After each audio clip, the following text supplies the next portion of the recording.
Welcome to season 1 of Top Crop. We found out that the ground is alive. Trying to get done a little quicker and trying to simplify things a little bit. You know, there's only so much money to go around. I look for big wins.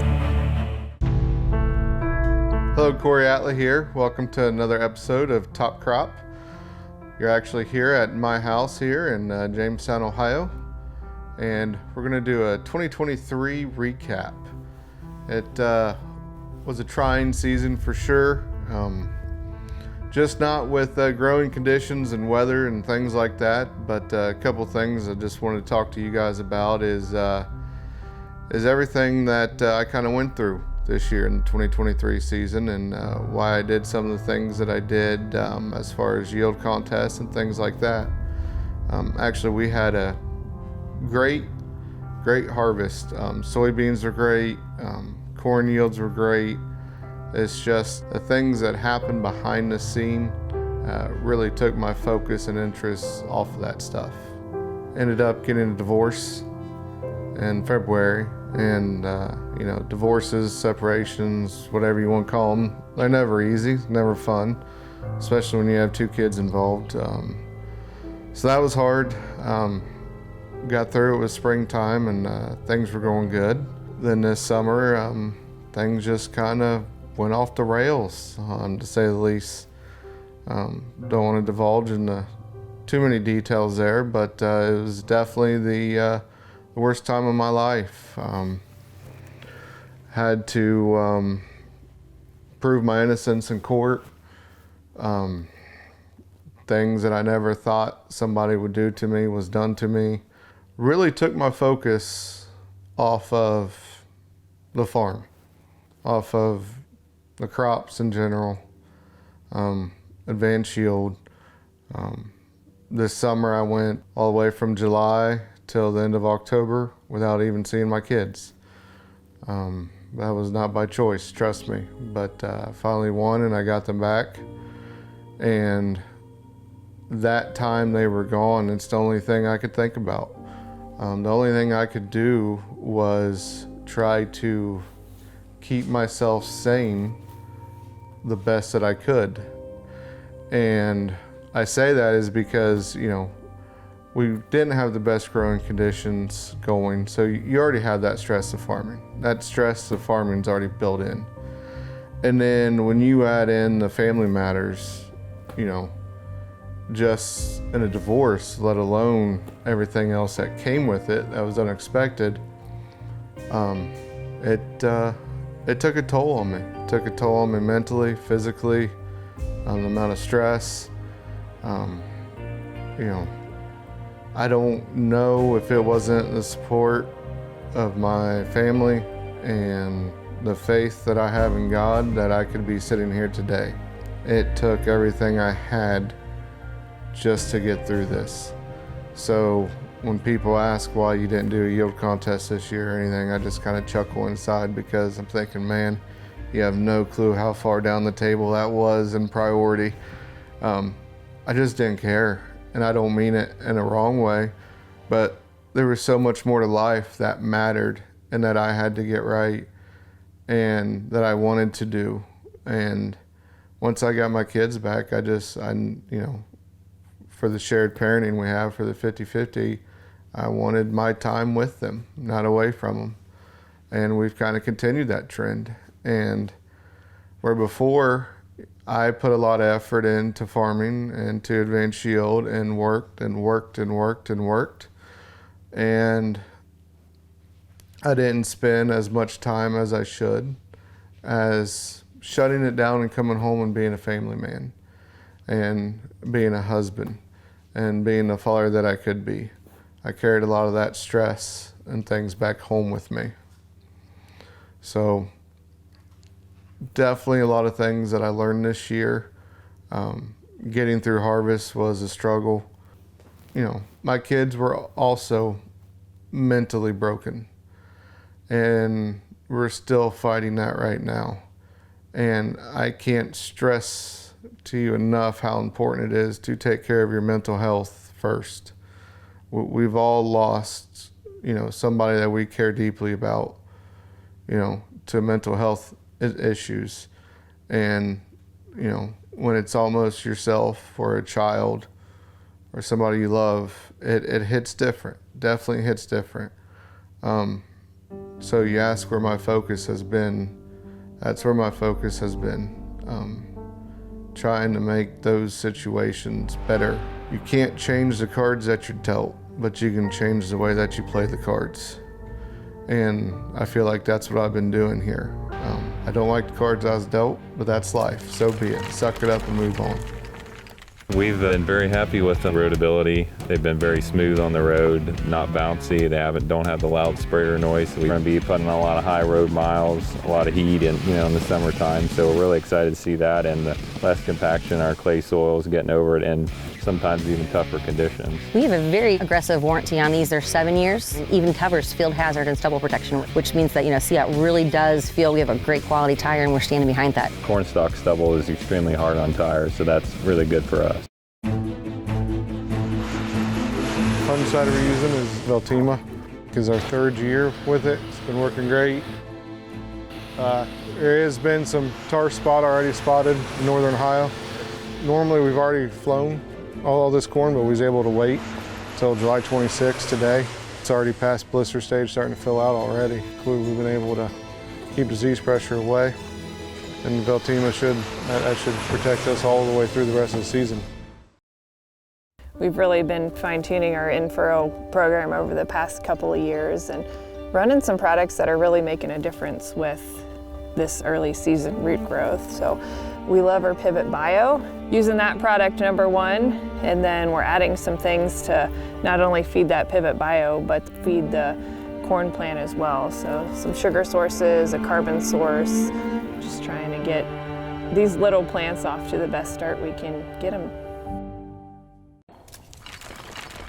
I think the hardest time for me is when I did not have my kids. Just wanted to be able to tell them that I love them, and we're going to get things back on track. And you get filled with so many different emotions: hate, self-pity, anger, sorrow. I could go on and on. I didn't know how to handle this. I've handled stress, I've handled bad times, I've handled good times. And for anybody sitting here saying, oh, well, you should have done this, you could have done that, you don't know until you're there. And that's why I try to never speak or talk for anybody else, because until you walk a mile in another man's shoes, you never know their situation. And I can sit here and tell you at my lowest time that I did want to take my life. And I was very close to doing that.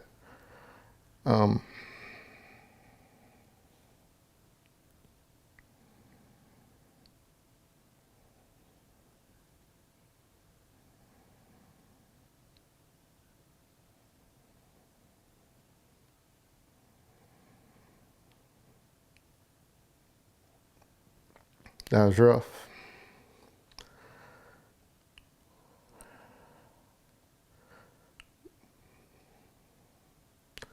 But I never wanted my kids to think that I quit on them, or that I didn't love them.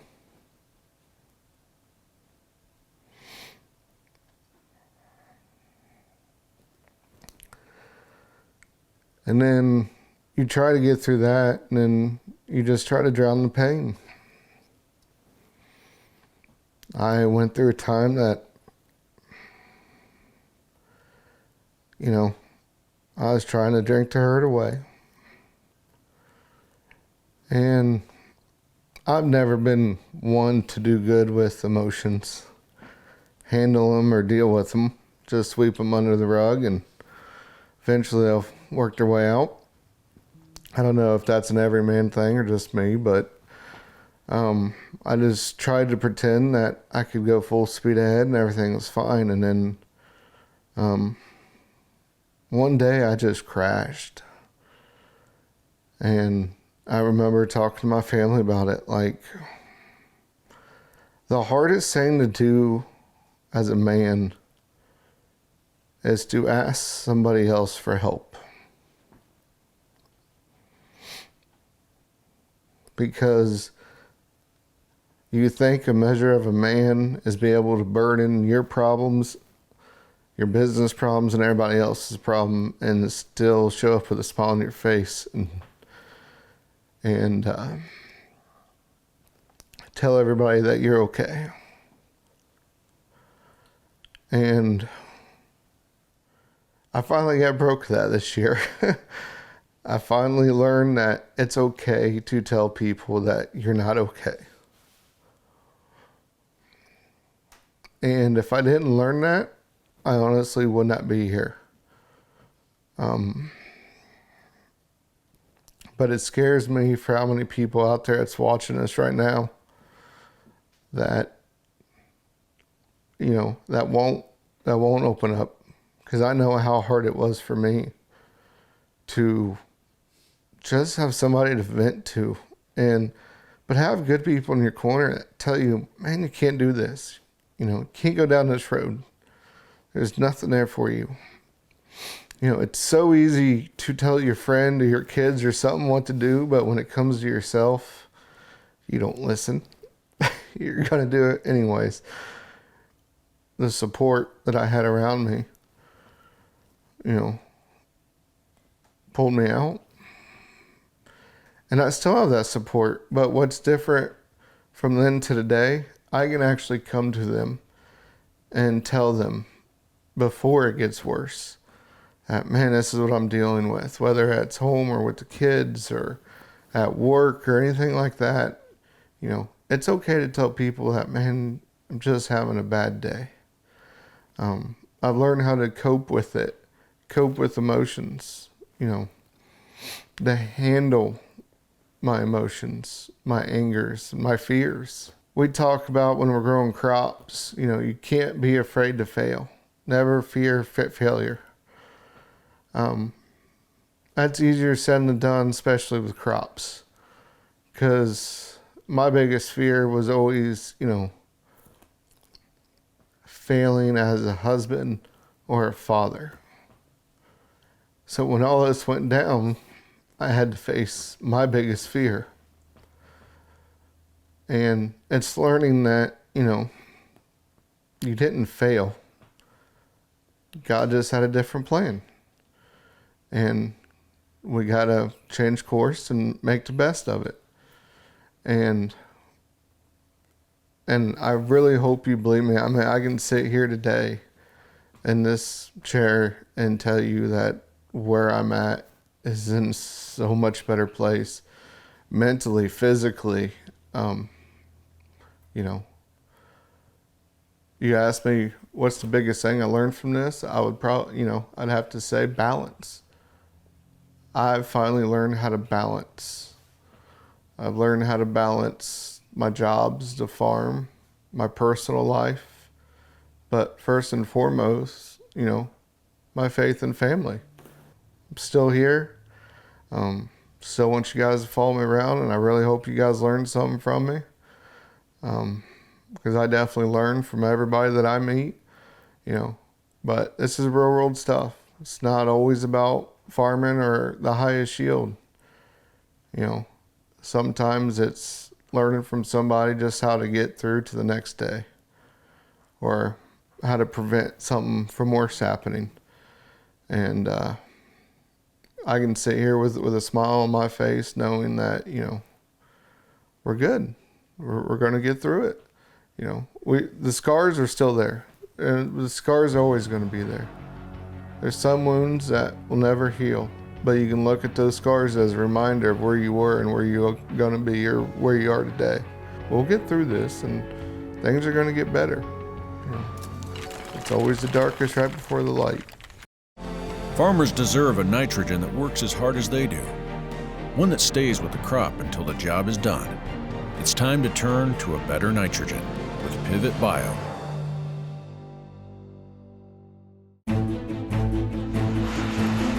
Fungicide we're using is Veltima, because our third year with it. It's been working great.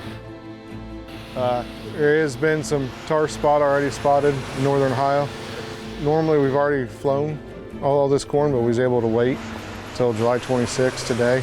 It's already past blister stage, starting to fill out already. Clearly we've been able to keep disease pressure away, and Veltima should protect us all the way through the rest of the season. In the past 3 years, we're 365 GDUs behind schedule. So that is one of our concerns here. You know, if we don't have solar, we don't have GDUs, we don't have photosynthesis, we don't have energy into that plant. So that's where, when you guys approached about Architect and being able to add that on at that V5 time frame, I was really excited for it. Definitely looks like it's doing its job here. I'm excited to take it to yield and see if we can't get it on every acre next year. We got a lot to be thankful for. I know I do. Sometimes you don't want to look at it that way. And I would always like to think of myself as a glass half full kind of guy instead of a glass half empty. Especially after this year, because there was times where I didn't even have a glass. But man, oh man, am I glad 2023 is over with. And yeah, I'll probably do, you know, get back in the yield competition this year. Just because, you know, I truly love doing anything that I can to the best of my abilities. The yield contest has nothing to do with, you know, trophies or trips or any of that jazz. You know, I'd give two shits less about that. What I do it is because when I'm going to do something, I'm going to do it to the best of my abilities. And what I've had to learn from that is be able to break off of that though, and not get solely focused on one thing to where it leads you down a rabbit hole where nothing else matters. So I've learned to, and I'm still learning, how to be able to focus on multiple things at one time and achieve greatness at them all. We're all put on this earth for a reason, and I hope if you're watching this and if you feel or felt the same way that I have or did, then please feel free, reach out to me, to somebody. Suicide hotline, I get it. It's hard to talk, it's hard to open up about it. Just please, my phone number's out there, my email's out there. Reach out, talk to somebody. And, you know, sometimes, you know, all you need is just to know that somebody is there or has, you know, been there or a similar path. Trust me, there was a lot of times, you know, this year that I wish somebody would have reached out to me before it got as bad as it did. And, but I will be honest with you, there probably were people that reached out to me and I was too prideful to take any help.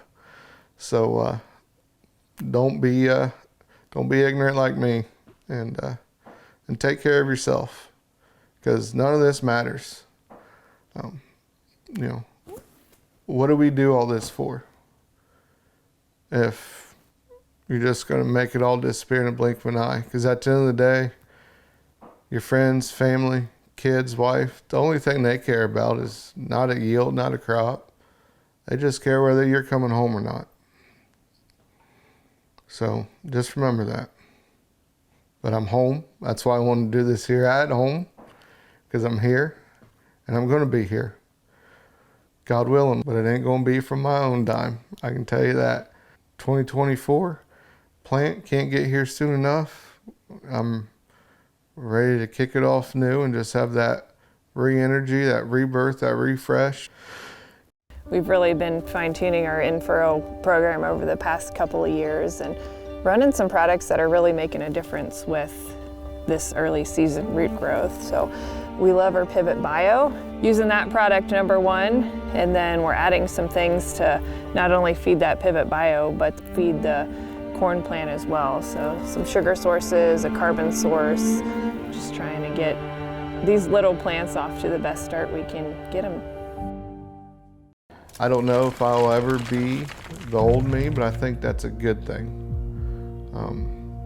Because this has really taught me a life lesson just in general.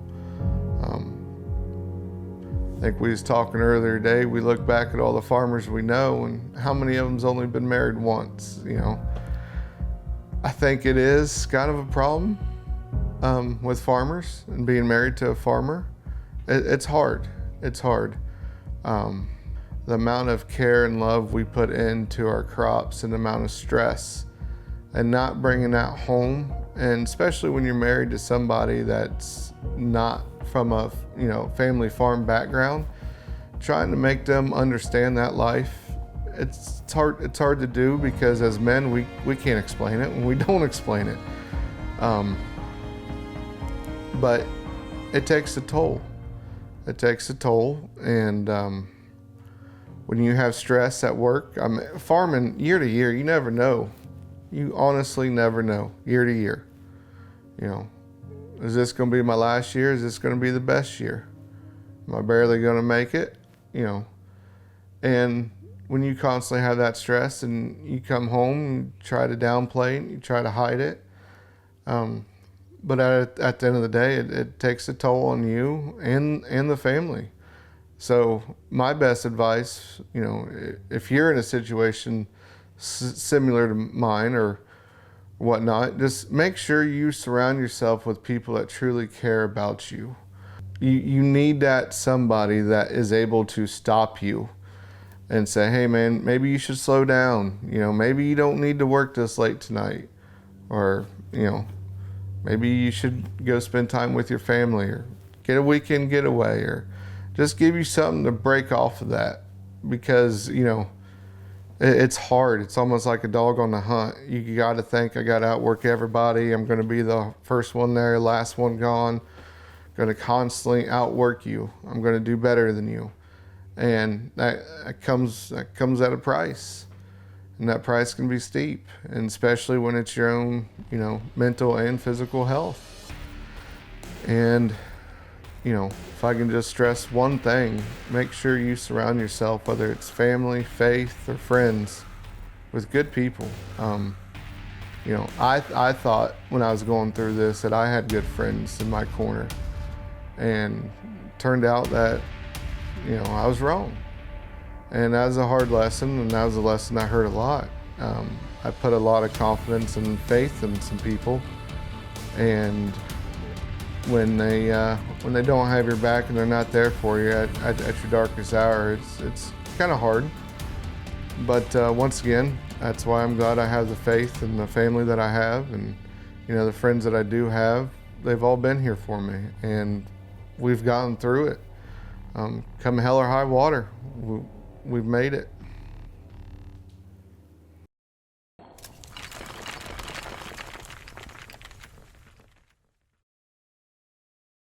We've really been fine-tuning our in-furrow program over the past couple of years and running some products that are really making a difference with this early season root growth. So we love our Pivot Bio, using that product number one, and then we're adding some things to not only feed that Pivot Bio, but feed the corn plant as well. So some sugar sources, a carbon source, just trying to get these little plants off to the best start we can get them.